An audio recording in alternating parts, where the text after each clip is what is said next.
আসসালামু আলাইকুম ওয়া রাহমাতুল্লাহ। ডিপ্লোমা পাঠশালা টিউটরের পক্ষ থেকে নির্ণায়কের দ্বিতীয় পর্বে আজকে তোমাদেরকে স্বাগতম। গত পর্বে আমরা নির্ণায়কের কিছু বেসিক আলোচনা সহ সংক্ষিপ্ত ২টা প্রশ্ন করেছিলাম এবং তোমাদেরকে বলেছিলাম যে এই ৩টা সংক্ষিপ্ত আমি দিব। এই ৩টা সংক্ষিপ্তর মধ্যে একটা অবশ্যই কমন থাকবে। আচ্ছা, একটা গুরুত্বপূর্ণ কথা যেটা হচ্ছে তোমাদেরকে গত পর্বে আমার বলতে খেয়াল ছিল না। সেটা হচ্ছে যে আমাদের দ্বিতীয় যে প্রমাণটা ছিল, পি এর যে প্রমাণটা ছিল, এই প্রমাণটা কিন্তু এই পর্যন্ত আমাদের ১০ বার এসেছে। এই পর্যন্ত প্রায় ১০ বার এক্সাম আসছে। তো তোমরা বুঝতেই পারছো যে এই প্রশ্নটা আমাদের জন্য কতটা ইম্পর্টেন্ট। অ্যাকচুয়ালি যে ২টা দেখাইছিলাম, ২টা প্রশ্নই কিন্তু আমাদের জন্য খুব ইম্পর্টেন্ট। আজকে আমি আরেকটা দেখাবো তোমাদেরকে, যাতে তোমাদের খুব সংক্ষিপ্ত প্রশ্ন করার জন্য কোনো ধরনের জড়তা কাজ না করে। মানে একদম ইজিলি ভাবে তোমরা করতে পারবা। এবং আরেকটা কথা বলতে চাই, তোমরা যারা এইচএসসি সায়েন্সের আছো, যেহেতু তোমাদের হায়ার ম্যাথ আছে, তোমরাও ক্লাসটা করতে পারো। এতটুকু আশাবাদী করতে পারি যে তোমাদের সম্পূর্ণ বেসিক ক্লিয়ার হয়ে যাবে ইনশাআল্লাহ। আজকে আমরা কথা না বাড়ি, আজকে আমরা নির্ণায়কের আরো কিছু জিনিস দেখবো। সেটা হচ্ছে, দেখো, প্রথম যে টপিকটা হচ্ছে সেটা হচ্ছে আমাদের নির্ণায়কের বিস্তৃতি বা মান। এটা কিভাবে বের করা হয়, এটা মূলত কিভাবে বের করে নির্ণায়কের বিস্তৃতি বা মান। দেখো, গত পর্বে আমি তোমাদেরকে বলেছিলাম যে সহগগুণ দুইভাবে বের করা যায়। একটা হচ্ছে -1-এর উপরে আমাদের সারি বা কলামকে যে উপাদানের আমরা বা যে ভক্তিটার আমরা সহগুণক বের করব, সেই ভক্তিটার সারি বা কলাম সংখ্যা -1 এর উপরে কিভাবে লিখতাম, পাওয়ার আকারে যোগ করে লিখতাম। সারি এবং কলাম সংখ্যাকে -1 এর উপরে যোগ করে লিখতাম। আজকে আমরা আরেকটা ব্যাপার দেখব, সেটাকে, যেখানে আমার -1 প্রয়োজন নাই, ওইখানে আমার আলাদা করে -1 আনার প্রয়োজন হবে। ব্যাপারটা কি, দেখো, এই যে আমি একটা নির্ণয় লিখছি, দেখো, অবশ্যই যেহেতু এটা কি অবশ্যই দুইটা খাড়া বন্ধনীর মধ্যে আছে এবং সারি কলাম আমাদের সমান আকারে আছে, অতএব এটা আমাদের কি একটা ডিটারমিনেন্টস। আচ্ছা, দেখো, এই প্রত্যেকটা ডিটারমিনেন্টস এর কিন্তু আলাদা আলাদা মান আছে, সহগুণকের মতো আর কি। মানে এখানে এটা জানলে আমার অলরেডি সহগুণক বের করা হয়ে যাবে, আমার -1 দিয়ে আমার বের করার প্রয়োজন নেই। ব্যাপারটা কি, দেখো, প্রতিটি, আচ্ছা আমি একটু সংক্ষেপে বলে নিই যে প্রতিটি নির্ণায়কের যে মান, নির্ণায়কের প্রতিটি উপাদানের যে মান, সেটা পজিটিভ দিয়ে শুরু হবে। অলওয়েজ পজিটিভ দিয়েই শুরু হবে। যেমন দেখো, এই মানটা হচ্ছে আমাদের পজিটিভ, এই মানটা হচ্ছে আমাদের নেগেটিভ, এটা পজিটিভ, এটা নেগেটিভ, এটা পজিটিভ, এটা নেগেটিভ, এটা পজিটিভ, এটা নেগেটিভ, এটা পজিটিভ। ঠিক আছে, বোঝা গেছে? আচ্ছা, যদি টু অর্ডার হয় তখন কি হবে, একই জিনিস। দেখো, 1 2 3 4, এটা হচ্ছে আমাদের টু অর্ডারের ডিটারমিনান্টস। তাহলে এটার মান কি হবে, ওই যে পজিটিভ দিয়ে শুরু হবে, এটা বলছি পজিটিভ নেগেটিভ পজিটিভ। বোঝা গেছে? দেখো, 3 অর্ডার হওয়ার কারণে আমাদের তফাৎটা কোথায়? 3 অর্ডারের জন্য পজিটিভ দিয়ে শুরু হয়েছে, পজিটিভে শেষ হয়েছে। কিন্তু আমরা যখন টু অর্ডার দিয়ে করছি তখন দেখো, পজিটিভে শুরু হয়েছে, নেগেটিভে শেষ হয়েছে। বোঝা গেছে? এত কিছু দেখার দরকার নেই, আমরা কি করবো, অলওয়েজ পজিটিভ দিয়ে স্টার্ট করবো। পজিটিভ দিয়ে যদি আমরা স্টার্ট করি, আমাদের এটা মান বের করা সহজ হয়ে যাবে। মানে এখানে আমরা যদি দেখি যে আমরা 9 সহগুণক কিভাবে বের করবো, আমি এটা গত পর্বে বিস্তারিত আলোচনা করেছি, কিন্তু আমি তোমাদেরকে আরেকটা পর্বে দেখাতে চাচ্ছি, যাতে তোমাদের পরীক্ষার হলে বাই চান্স যদি ভুলে যাও, প্রেশারের কারণে যদি বাই চান্স ভুলে যাও, তাহলে তোমাদের জন্য আরেকটা ফর্মেট জানা থাকে। মানে একটা জিনিসের দুইটা ফর্মেট জানা থাকলে প্রশ্ন তোমাদের মিস হবে না কোনোভাবে আনসার করতে। এই জন্য আমি জানতে, যেমন দেখো, 8-এর সহগুণক যদি আমরা বের করি, কি লিখবো? 8-এর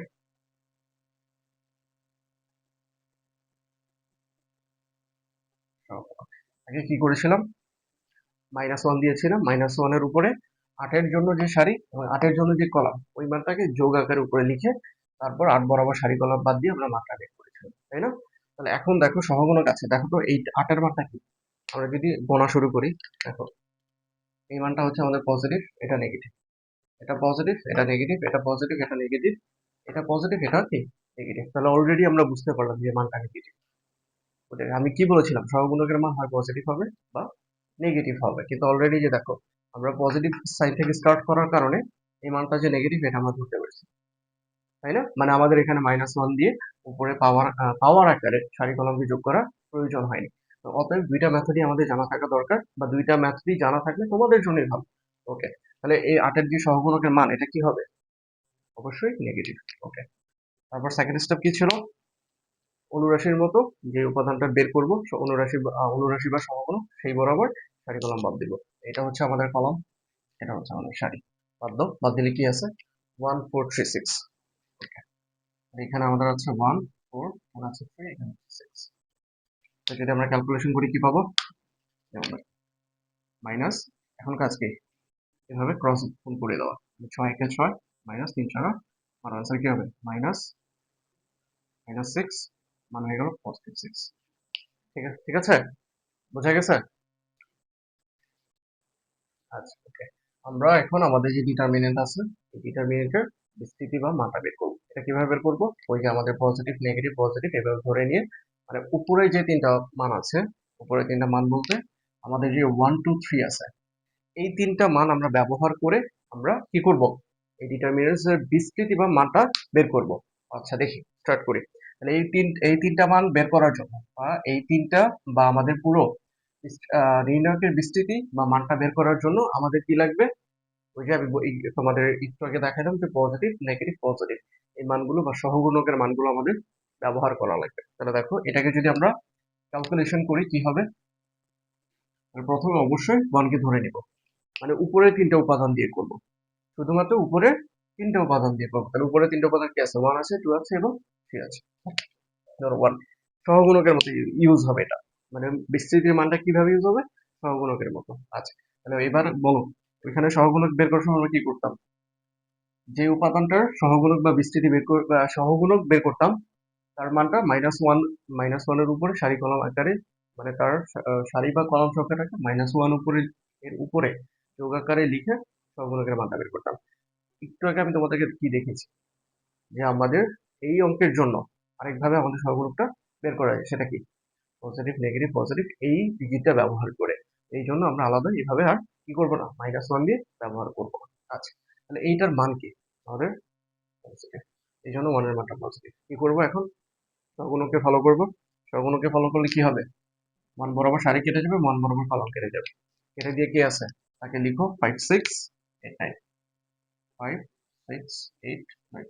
ওকে, তারপর কি? উপরে তিনটা উপাদান বলছে, তাহলে প্রথমে 1 দিয়েছে, তারপর কি আছে? 2। তাহলে এটা পজিটিভ হলে এটা কি নেগেটিভ, -2। ওকে, তারপর কি আছে? তাহলে কি করব? সহগুণকের মতো কলম কেটে দিব, সারি কেটে দিব। কে বাকি আছে? 4 6 7 9, 4 6 7 9। তারপর কে বাকি আছে? 3।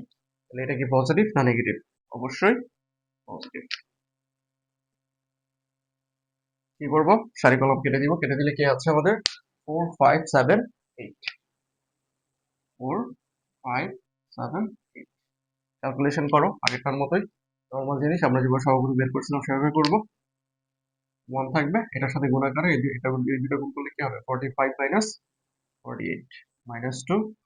এটা গুণ করলে হবে 36 মাইনাস 42। এটা গুণ করলে কি হবে? 3 32 মাইনাস 35। ওকে, দেখো তাহলে 1 ইন্টু -3 থাকবে এখানে, -2 ইন্টু -6 থাকবে এখানে, আর এখানে +3 ইন্টু -3 থাকবে।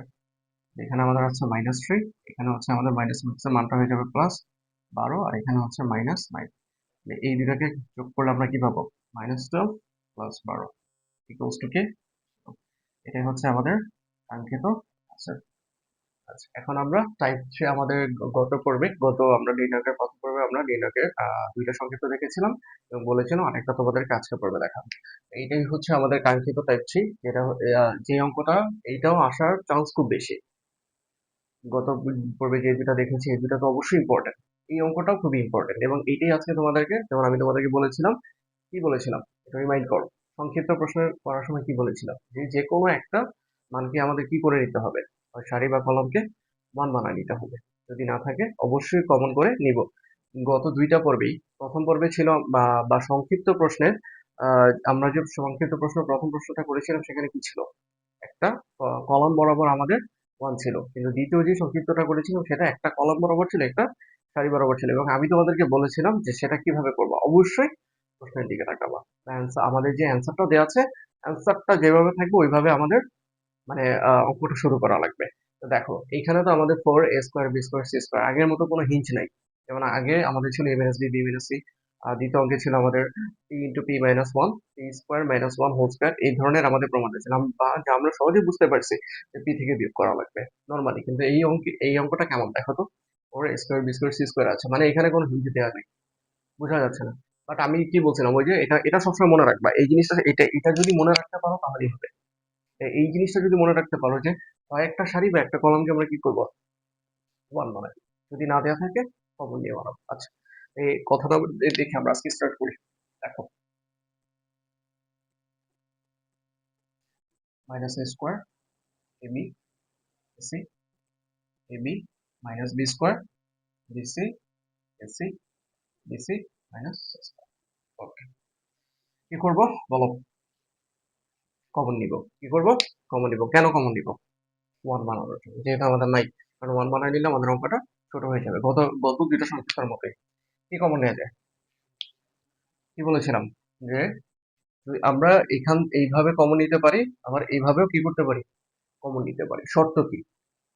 তিনটা ভক্তিতেই সমান মান থাকতে হবে। সমান মান বলতে এখানে এ আছে, এখানে এ আছে, এখানেও এ আছে। আবার যদি এইভাবে কমন হয়, এখানে এ আছে, এখানে এ আছে, এখানেও এ আছে, নেওয়া যাবে। তো আমরা কলাম বরাবর, ঠিক আছে, নাও। তাহলে এই প্রথম কলাম থেকে নিলাম।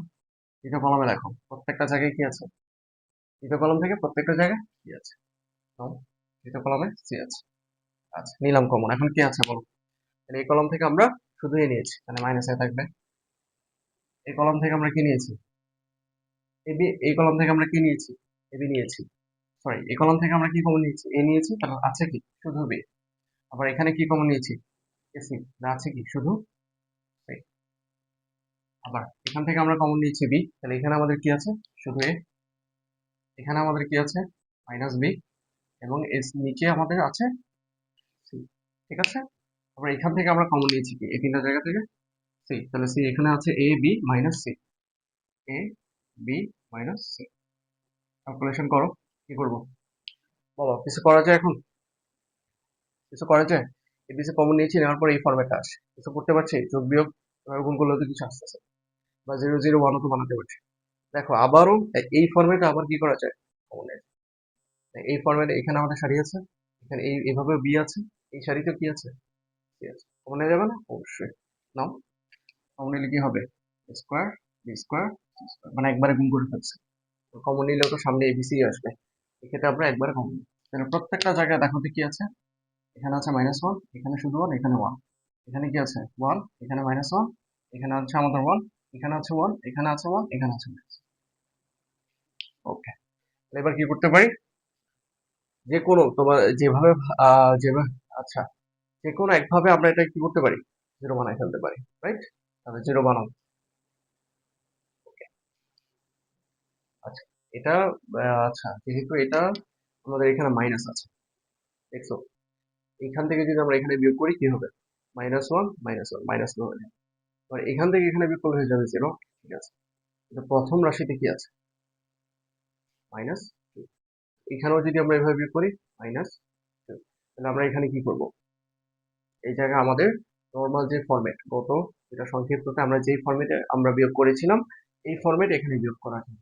তাহলে এখানে কি করতে হবে, আমরা একটু আগে নির্ণায়কের মান ব্যবহার করছিলাম, ওই নির্ণায়কের মানের মতো করেই আমরা বিস্তৃতির মতো করে এই আমাদের যে ডিটারমিনেন্ট আছে এই ডিটারমিনেন্ট মান আমরা বের করবো, ঠিক আছে।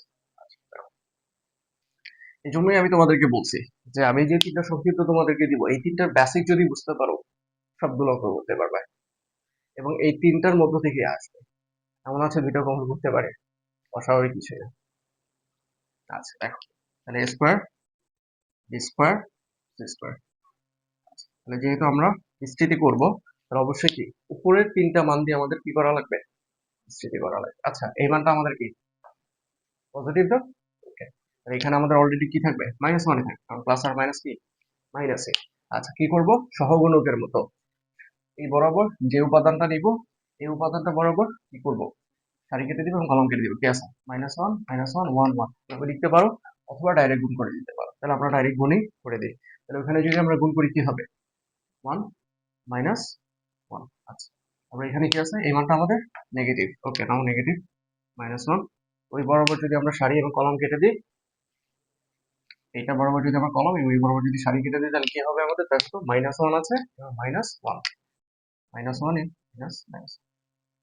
এখানে দেখো এই যেটা গুণ করলে হচ্ছে মাইনাস ওয়ান, আর এইটা আর এটা গুণ করলে কি হচ্ছে, মাইনাস ওয়ান, মানে সূত্র ওয়ান, আর এটা গুণ করলে হচ্ছে ওয়ান। ওকে, ওই মানটা কি আবার পজিটিভ ওয়ান। কি করব, সারি কলম কেটে দিব। সারি কলম আমরা যদি এভাবে এবং এভাবে কেটে দিই, তাহলে এখানে হচ্ছে ওয়ান, সূত্রের মাইনাস, কিন্তু এটাকে আমরা যদি গুণ করি এখানে কি আছে মাইনাস ওয়ান, মানে সূত্রের মাইনাস এবং এই মাইনাস ওয়ানটা আমরা গুণ করে দিলে প্লাস ওয়ান হয়ে যাবে। ঠিক আছে, ওকে। এখন স্কোয়ার স্কোয়ার স্কোয়ার, এখন ফর্মেটা এসে পড়ছে না অলরেডি, জাস্ট কি বানাইতে হবে, এই প্রমাণ এখান থেকে পুরো নিয়ে আসতে হবে। ওকে, নিয়ে আসো। দেখো, তাহলে এখানে মাইনাস ওয়ান, দেখো এটা বিয়োগ করলে কি হয়ে যায়, জিরো হয়ে যায়। আর জিরোর সাথে আমরা যাই গুণ করি তার মান কি, অবভিয়াসলি জিরো। তাহলে এখানে আমাদের কি আসতেছে, জিরো। ওকে, আচ্ছা দেখো এখানে মাইনাস ওয়ান আছে, আর এখানে কি আছে, মাইনাস ওয়ান, কি হয় মাইনাস টু। মাইনাস টু আর মাইনাস ওয়ান গুণ করলে কি হবে আমাদের, পজিটিভ টু, প্লাস টু। আচ্ছা এখানে আসো, তাহলে এখানে আমাদের কি প্লাস ওয়ান, আর এই প্লাস ওয়ানের সাথে ভিতরে যদি আমরা দুইকে যোগ করে দিই বা দুইকে গুণ করে দিই, তাহলে আমাদের মানটাও কি হয়ে যাবে, প্লাস টু। তাহলে এখানে কত পেয়ে গেছি, ফোর। তাহলে square square square into four, তাহলে টোটাল কত হলো, ফোর স্কোয়ার স্কোয়ার স্কোয়ার, এটি আমাদের। আচ্ছা, আজকে আমাদের নিয়মে আমরা টাইপ 3 দেখলাম মাত্র। আমরা আজকে তোমাদের সুবিধার জন্য আমি আজকে একটা নির্ণায়কের সাথে সমাধান বা ক্র্যামারের সাহায্যে সমাধান। আচ্ছা, একটা জিনিস বলে দেই যে তোমাদের এই অধ্যায়ের জন্য রচনামূলক প্রশ্ন তেমন ইম্পর্টেন্ট না, তোমাদের জন্য অতি সংক্ষিপ্ত এবং ক্র্যামারের যে নিয়ম বা নির্ণায়কের সাথে সমাধান, এই জিনিসটা তোমাদের জন্য ইম্পর্টেন্ট। অতএব দুইটা পর্বে আমি চেষ্টা করলাম যে তোমাদের নির্ণায়কের সাথে পুরো নির্ণায়ক চ্যাপ্টারটা শেষ করে দেওয়ার জন্য। তা আমি চিন্তা করলাম যে তোমাদের এই ক্র্যামারের নিয়মটা দেখা দিলে ভালো হয়। অতএব এই আজকে ক্যামেরার নিয়মটা দেখানোর মাধ্যমে আজকে তোমাদের আমাদের নির্ণয়কের যে দ্বিতীয় পর্ব আছে, দ্বিতীয় পর্বের ক্লাসটা শুরু করবো। মনোযোগ দিয়ে দেখবে। এই ধরনের তোমাদের রচনামূলকের চাইতে এই গ্রামারের নিয়মটাই বেশি ইম্পর্টেন্ট। এই জন্য আজকে তোমাদেরকে আমি গ্রামারের নিয়মটাই দেখাচ্ছি। দেখো, আচ্ছা কি করবো, গ্রামারের নিয়মটা করে কিভাবে actually, বা এটা কিভাবে সলভ করা হয়। আচ্ছা দেখো, তো বলে দিই। এই যে দেখো এক্স, আমাদের যে এক্স এর মানগুলো আছে, এখানে ওয়াই এর মানগুলো আছে এবং জেড এর মানগুলো আছে। এখানে প্রত্যেকটা চলকের যে আমাদের সহগগুলো আছে, এগুলো হচ্ছে আমাদের ডিটারমিনেন্টের মান, এবং বাইরে যেটা আছে এটা আমাদের কনস্ট্যান্ট আকারে থাকবে, এটাকে আমরা চেঞ্জ করব না। মানে এখানে কোনো চেঞ্জ করবো না, কিন্তু এটাকে মেন অঙ্কের ভিতরে কিভাবে ব্যবহার করব সেটা আমি দেখাচ্ছি। তো মূলত আমরা যে নির্ণায়কের সাথে সমাধান, তাহলে আমাদেরকে কি করতে হবে, অবশ্যই নির্ণয়টা বের করতে হবে। নির্ণয় কিভাবে বের করবো, এই যে এখানে প্রত্যেকটি চলক আছে, এই চলকগুলোর যে সহগ আছে, এই সহগগুলোর বাড়ি আমাদের কি, মূলত ডিটারমিনেন্টস এর মান। তো আমরা বের করি। দেখ, এটার ডিটারমিনেন্ট কি হবে, বলছি প্রত্যেকটা চলকের যে সহগ আছে, এই সহগগুলোর মানে আমাদের ডিটারমিনেন্টস এর মান। তাহলে মাইনাস ওয়ান, টু, আর এখানে হচ্ছে আমাদের ওয়ান, এখানে হচ্ছে আমাদের ওয়ান, এখানে হচ্ছে আমাদের মাইনাস ওয়ান, এবং এখানে হচ্ছে আমাদের মাইনাস ওয়ান। এটা হচ্ছে আমাদের ডিটারমিনেন্ট। ঠিক আছে, তো এটাকে আমরা মূলত আগে সমাধান করবো। বড় সমাধান কি করব, উপরের তিনটা, অবশ্যই উপরের তিনটা, এই তিনটা মান দিয়ে আমরা কি করব, এটাকে সমাধান করবো। করো, ওয়ান লিখো, তাহলে ওয়ান বরাবর কি করে দিব, সারি কলম কেটে দিবে, এবং এটার যে সহগুণকের মান আছে, অবশ্যই ওয়ানের আমাদের প্রথম যে উপাদান আছে সেটার মান কি, অবশ্যই পজিটিভ। তাহলে এখানে আমরা কি লিখবো না, কোনো চিহ্ন লিখবো না। কি করব, সহগুণকের মতো তোমরা দুইটা কাজ করতে পারো, এটাকে এভাবে কেটে দিয়ে নর্মাল যেভাবে আমরা করছিলাম না সহগুণক, এভাবে করতে পারো। মানে তোমাদের কাছে যদি মনে হয় যে না, এভাবে আমি যদি ডাইরেক্ট গুণ করে ফেলি আমার ভুল হওয়ার সম্ভাবনা আছে, মানে তোমার যদি ডাইরেক্ট গুণ করে ভুল হওয়ার সম্ভাবনা থাকে, তুমি এটাকে ওয়ান ইন্টু লিখে, মানে এখানে ওয়ান লিখে, মানে সহগুণকটা লিখে লিখে এটাকে গুণ আকারে এইভাবে সাজায় নিতে পারো, কারণ পরের লাইনে তুমি অঙ্কটা করতে পারো। ঠিক আছে, যদি তোমার ভুল হওয়ার চান্স থাকে, আর যদি চান্স না থাকে তাহলে তুমি ডাইরেক্ট গুণ করে ফেলো। আচ্ছা, তাহলে আমরা ডাইরেক্ট গুণ করে ফেলি। তাহলে বলো, তাহলে এটা আমাদের ওয়ান হচ্ছে আমাদের সহগুণকের মান, সহগুণকের মানটা কি এখানে পজিটিভ, তাহলে কি আছে, টু ইন্টু মাইনাস ওয়ান, গুণ করো মাইনাস টু, তাহলে আমাদের সূত্রে মাইনাস, আর এখানে গুণ করলে আমাদের হচ্ছে মাইনাস ওয়ান, তাহলে এটা গুণ করলে হয়ে যাবে ডাইরেক্ট প্লাস ওয়ান। আচ্ছা, তাহলে এই মানটা কি আমাদের, দেখো এটা কি মাইনাস ওয়াই, এর মানে কি এটা মাইনাস ওয়ান, তাহলে লিখো মাইনাস ওয়ান। আর আমাদের সূত্র অনুযায়ী এখানে আমাদের কি আছে, প্রথম তিনটা মান এখানে পজিটিভ আছে, এখানে নেগেটিভ, এটা পজিটিভ, রাইট। তাহলে এই নেগেটিভ আর এই নেগেটিভ গুণ করলে কি হয়ে যায়, পজিটিভ না, বুঝতে পারছো। মানে মেইন কথা কি, যখন আমি নির্ণয়কের সাহায্যে সেটাকে সমাধান করব, আমাদের তো অবশ্যই প্রত্যেকটা ভক্তির জন্য সহগুণকের মান আছে আলাদা আলাদা। এর এইটার এই যে সহগুণকের মান, এবং যখন আমরা নির্ণয়কের সাহায্যে এটাকে সমাধান করব, এই সহগুণকের মানের সাথে আমার চলকের যে মান সহগগুলো আছে এটা গুণ করে দিতে হবে। মানে দেখো এটার মান আমাদের নেগেটিভ সহগুণকের, কিন্তু এটার সহগের মান কি, নেগেটিভ। তাহলে যখন আমি এটাকে নেগেটিভ ধরবো, তখন এইটার সাথে আমার যে সহগটা আছে সহগটাকে আমার গুণ করে নিতে হবে। বোঝা গেছে? মানে আমি এটার সহগুণকেও গুণ করব, আবার মানে সহগুণকের সাথে সহগটাকে গুণ করে ফেলবো। ঠিক আছে? আচ্ছা, তাহলে এই বরাবর সারি কলম যদি আমরা কেটে দিই তাহলে কি আছে এখানে? 1 1, তাহলে কি হয়? -1। আর এটা আমাদের সূত্রে মাইনাস থাকবে, আর এইটার এটা গুণ করে দিলে কি হবে? এখানেও থাকে আমাদের কি -1, সূত্র অনুযায়ী মাইনাস হয় যে +1। ঠিক আছে? আর এখানে কি আছে? +1। ওকে, লিখো।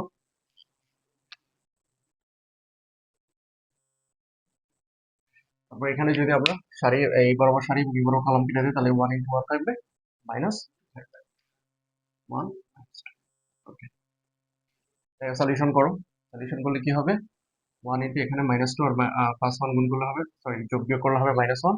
এখানে হবে আমাদের কি -1 আর +1 কি 0 হয়ে যায়, তাহলে মানটা কি 0। আচ্ছা, তাহলে এখানে আমাদের কি আছে? 1 × 1 - 2 প্লাস 1 × 1 - 2, তাহলে এর মানে -1, রাইট? এই -1 আর এই -1 এই দুটো আচ্ছা আমরা একসাথে লিখে দিই। -1, এটা তো 0ই, তাহলে এখানে এইখানে গুণ করলে আমাদের -1 হচ্ছে, তাহলে -2। তাহলে ডিটারমিনেন্টের আমাদের যে মান সেটা হলো কি আমাদের -2। তাহলে এখন এটা তো আমরা ডিটারমিনেন্টের মান বের করছি। আরো কিছু ধাপ বের করা বাকি আছে। আচ্ছা, মূলত ক্র্যামারের সাহায্যে সমাধান বলতে আমরা মূলত এই জিনিসটা বলতে আমরা কি বুঝি? ক্র্যামারের সাহায্যে সমাধান বলতে আমরা বুঝি এক্স ওয়াই এবং জেড এর মান বের করা। মানে এই নির্ণায়ক থেকে বা এই যে আমাদের স্ট্রাকচারটা দেওয়া আছে এই স্ট্রাকচার থেকে এক্স ওয়াই জেড এর মান বের করতে হবে। এক্স ওয়াই জেড এর মান আমরা কিভাবে বের করবো? অতএব আমরা এখান থেকে আচ্ছা মূলত কাজ কি? এক্স ওয়াই জেড এর মান বের করা। তাহলে আমরা এখান থেকে ডিটারমিনেন্টের মান বের করছি। এখন কি কি করতে হবে? এক্স ওয়াই জেড এর মান বের করার জন্য আরো তিনটা জিনিস আমাদেরকে বের করা লাগবে। সেটা কি? প্রতিটা উপাদানের ডিটারমিনেন্টের ওই চলক, প্রতিটা উপাদানের ডিটারমিনেন্টের মান, মানে প্রতিটা উপাদানের যে আমাদের এইখানে এক্স এর উপাদান, এখানে ওয়াই এর উপাদান, এখানে জেড এর উপাদান, প্রতিটা এই প্রত্যেকটি উপাদানের জন্য আমাদের যে ডিটারমিনেন্টের মান আছে এই ডিটারমিনেন্টের মানগুলো আমাদের আলাদা আলাদা করে বের করা হয়। আচ্ছা, কি হবে এখানে? মানে আমাদের প্রথম যে উপাদান এক্স, এক্স এর বা এক্স কলামের জন্য যে আমাদের ডিটারমিনেন্টের মান সেটা কি হবে?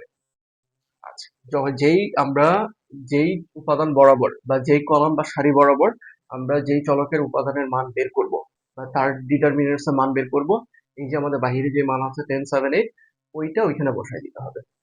মানে এই 10 7 8টা আমরা যেই চলকের জন্য ডিটারমিনেন্টস এর মান বের করব। বি কেয়ারফুল, ডি 10 7 8 আমাদের যে বাইরের মানটা আছে এই মানটা আমরা যেই চলকের জন্য ডিটারমিনেন্টের মান বের করব সেই চলকের জায়গা আমরা বসাই দিব। তাহলে এক্স এক্স এক্স এটার জন্য আমাদের ডিটারমিনেন্টের মান কি ছিল? 1 1 1। তাহলে এই 1 1 1 এর জায়গায় আমরা কি লিখবো? 10 7 8। ওকে, লিখো 10 7 8। আর বাকিগুলো কি থাকবে? তাদের মতো ঠিক থাকবে, এগুলোকে আর কোনো চেঞ্জ করবো না। তাহলে দেখো -1 আছে এখান থেকেও লিখতে পারো, সমস্যা নেই, আমরা এখান থেকে লিখবো -1 2, আর এখানে হচ্ছে 1। এটা কি থাকবে? 1 -1। ঠিক আছে? আচ্ছা, কি করব? আবারও এটাকে নির্ণায়কের বিস্তৃতি বা নির্ণায়কের মান বের করার মতো সমাধান করব। করো। কি করবো? উপরে তিনটা মান, বারবার একটা কথা বলছি তোমাদের, উপরে যে তিনটা মান আছে এই তিনটা মান দিয়ে আমরা বের করবো। তাহলে উপরের মানটা যেহেতু আমাদের পজিটিভ হয়, এখানে আমরা সহগুলোকে কি করবো না, চিহ্নটা ইউজ করবো না। তাহলে এই বরাবর সারি এবং কলম কেটে দাও। তাহলে কি আছে আমাদের এখানে? -2। এটা গুণ করলে মাইনাস হয়ে যাবে এবং সূত্রের মাইনাস আছে, মানটা হয়ে যাবে পজিটিভ 1। ঠিক আছে? আচ্ছা, তারপর এখানে কি আছে আমাদের? নেগেটিভ। এটা হচ্ছে সহগের নেগেটিভ। আর আমাদের এখানে সহগুলো কি আছে? নেগেটিভ। তাহলে মানটা কি হয়ে গেছে? নেগেটিভ আর নেগেটিভ গুণ করলে কি হয়ে যায়? পজিটিভ 1। এবার আবার সারি এবং কলামটা আমরা বাদ দিয়ে দিলাম। বাদ দিয়ে দিলে এখানে কি আছে? 7 -1 গুণ করো, -7। আমরা এখানে আমাদের সূত্রেরও মাইনাস হচ্ছে, আর -1 আর 8 গুণ করলে কি হচ্ছে? +8। বুঝে গেছে? ওকে, তারপর এখানে আমরা এটা পজিটিভ নেগেটিভ এটা পজিটিভ, +1 এর জন্য আলাদা মান বের করবো। করো। তাহলে +1 এর জন্য মান কি হবে? 7 1 2 8, 7 - 16। ঠিক আছে? আচ্ছা, তাহলে এটার মান বের করো। 10 × -2 + 1 কত হয়? -1। এখানে +1 -7 +8, তাহলে এখানে কি হচ্ছে? +1। আর এখানে আমাদের কি আছে? +1 × 7 - 16 মানে -9। ঠিক আছে? 10 -1 1 × হ্যাঁ 1 × 1 × -6। ঠিক আছে, তাহলে -10। এখানে আমাদের কি আসতেছে? শুধু 1। আর এখানে আমাদের কি আসতেছে? -9। তাহলে -9 আর -10 কত হয়? -19 + 1 ইকুয়াল কত? মাইনাস 18। এটা হচ্ছে আমাদের ডিএক্স এর মান। আচ্ছা, আমরা ডিএক্স এর মান সমাধান করে মাত্র কি বের করলাম? মাইনাস 18। ওকে, এটাকে আমরা একটু সাইডে লিখে রাখবো। ডিএক্স সমান কি পাইলাম? মাইনাস 18। এখন আমরা কি বের করবো? বলছিলাম তিনটা এক্স ওয়াই জেড এর মান বের করা। প্রথমে আমাদের শর্ত হবে ডিটারমিনেন্টস এর মান বের করা, এবং প্রতিটি উপাদানের জন্য বা প্রতিটি উপাদান বা প্রতিটি চলকের জন্য আলাদা আলাদা করে ডিটারমিনেন্টস এর মান বের করা। আমরা এক্স এর জন্য ডিটারমিনেন্টস এর মান বের করে কত পেয়েছি? -18, এবং ডিটারমিনেন্টের জন্য -2 পেয়েছি। এখন আমাদের কি বাকি আছে? ওয়াই এর জন্য এবং জেড এর জন্য। আমরা এখন ওয়াই এর জন্য ডিটারমিনেন্টস এর মান বের করব, এবং আস্তে আস্তে পরের ধাপে আমরা জেড এর জন্য ডিটারমিনেন্টস এর মানটা বের করব। আচ্ছা, তাহলে dy কত হবে? তাহলে এখানে আমাদের কি থাকবে? আমি কি বলেছিলাম?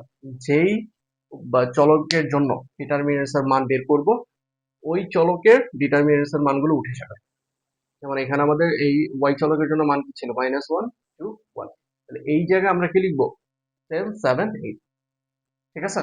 আচ্ছা, লিখো 1, এটা 1, এটা 1। তাহলে এটার জন্য কি লিখবো? 10 7 8। আর z এর জন্য z এর মতো z এরটাই থাকবে 1 -1, এখানে থাকবে -1। তাহলে আবার x এর মতো আমরা y টাকেও কি করবো এখন? সমাধান করবো। তাহলে এখানে কি হবে?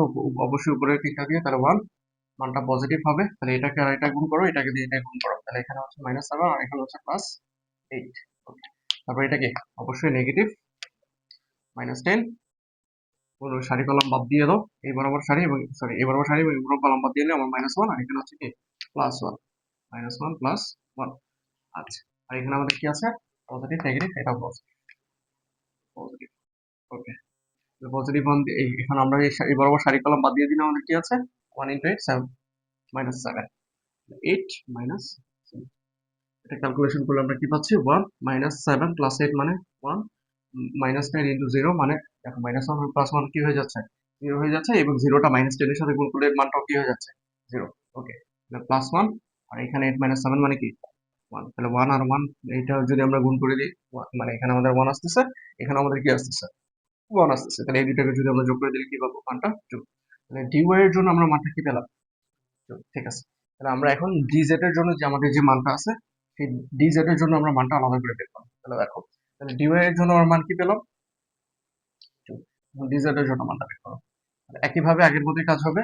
যেই বরাবর যেই চলকের জন্য আমরা ডিটারমিনেন্টস এর মানগুলো বের করব, ওই চলকের জন্য বা ওই ডিটারমিনেন্ট বা ওই চলক বরাবর আমরা 10 7 8 টা লিখব, বা আমাদের বাড়ি যে মানটা আছে ওই মানটাকে আমরা বসাই দিব। প্রত্যেকটা অঙ্কের জন্য এই নিয়মটাই হবে। প্রথমে ডিটারমিনেন্টস এর মান বের করবা, তারপর dx dy z। ওকে, dz এর মানটা কি হবে? 1 1 1। এখানে কি হবে আমাদের? -1 শর্টটা, এখানে হবে 2, এখানে হবে কি? 1। আর এইটার জন্য আমাদের কি হবে? 10 7 8, যেহেতু dz এর মান বের করছি, তাই না?